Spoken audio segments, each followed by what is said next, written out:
text survey is, do you believe the Democrats will have the guts to pass reform before Easter? Text A for yes and B for no to 622-639. We'll bring you the results later on in the show. Let's start tonight with Republican reaction in the House. Joe Barton of Texas. Congressman, good to have you with us. Glad to be with you, Ed. You know, the president today, his purpose was to come out and say that he was going to accept some provisions of what the Republicans have put out on the table all along. Are you comfortable with what you heard based on some things like going after waste, fraud, and abuse? What do you think? Well, of course, we're for ferreting out waste, fraud, and abuse, but mostly what the president said in terms of Republican ideas is just window dressing.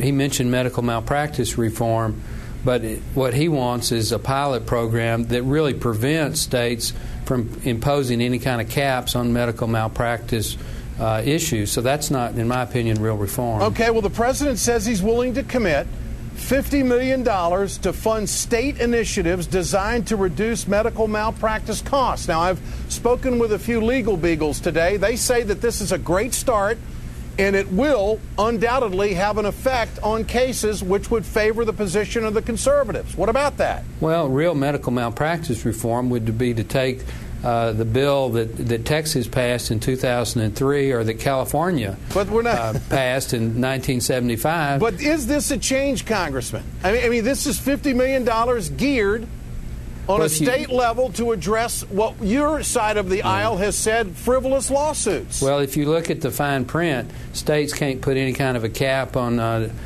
punitive damages or lawyer fees. They don't have disproportionate responsibility or things like that. So it's really, you know, any step towards reform is a good thing, but in terms of really changing the system, the president's proposal on medical malpractice reform just doesn't do it. And what about boosting Medicaid reimbursements to doctors? That's something the Republicans have wanted all along. We would be for that. I don't know the details of that proposal, but that's something that we could support. Okay, well, that's in there. That's what the president says he wants to do. So we can say tonight, whether you vote for it or not, there are some Republican ideas in this bill.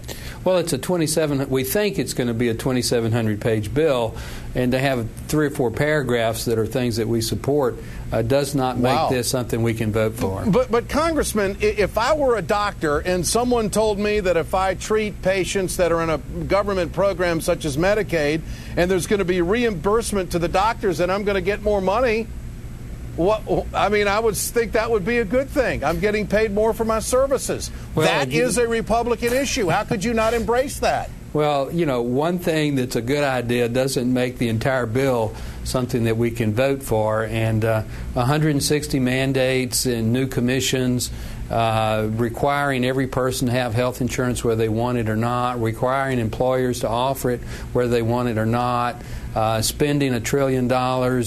Half the Bush tax cuts. $1.8 trillion was the Bush tax cuts. Yes, it was. It doesn't compute, sir. It does. The Bush tax cuts were $1.8 trillion, Joe. You know that. And this bill is half that. And the CBO scores it. It's going to save money over 10 years. Well, it saves money according to their scoring because it counts 10 years of revenue increases and only 6 years of spending. That's what most people would call a gimmick. All right. So, Congressman Barton, the $64 question, will you vote for it? I do not plan to vote for it, and I don't think they have the votes to pass it. Well, we'll see. Congressman, good to have you on tonight. Good sport. It's always my pleasure. All right. Joining me now is New York Congressman Anthony Weiner, and not everybody on the left is happy about this. Congressman, what do you make of this 11th hour pitch by the president to say, go do the work, get it done? Oh, boy, I wish you gave that speech 8 months ago, 6 months ago. You know, I came on your show a bunch of times saying that I wanted to see presidential leadership. I want to see him put a finger on the scale here. He left out some stuff he should have put in.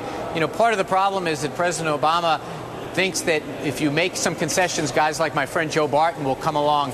Don't hold your breath. Or as I said to the president, good luck with that. All right. Well, there's a soundbite to back up what you just said. This is Mitch McConnell on the floor today.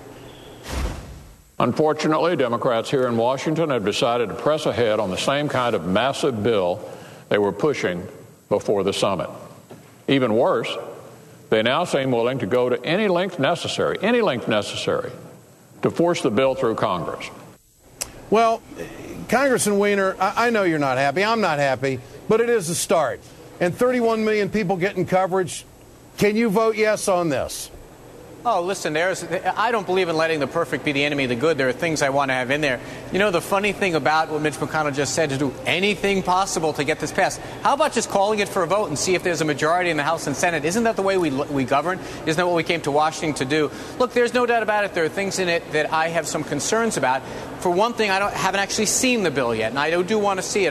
There are some mistakes that the president made going state-by-state exchange rather than a national exchange. Yeah. I want to see the public option in there. I understand there's 50 votes, 51 in the House. We have in the Senate. There's a majority in the House, and the American people want it. So I'm not a potted plant here. I want to legislate and make this thing better, but definitely this is a step in the right direction. Have the Democrats been negotiating with themselves? I mean, that soundbite we just played of Mitch McConnell after the meeting last Thursday, after 4 provisions that the Republicans have asked for are going to be put in the bill. The president announced that today. The olive branches have been cut off. It's time to move on. Have the Democrats been negotiating with themselves? Look, we're trying to make a good law here. We're the governing party. We always knew that. But the fact that the Republican Party is basically set as a group around here, it's their political imperative to stop the president from getting a success.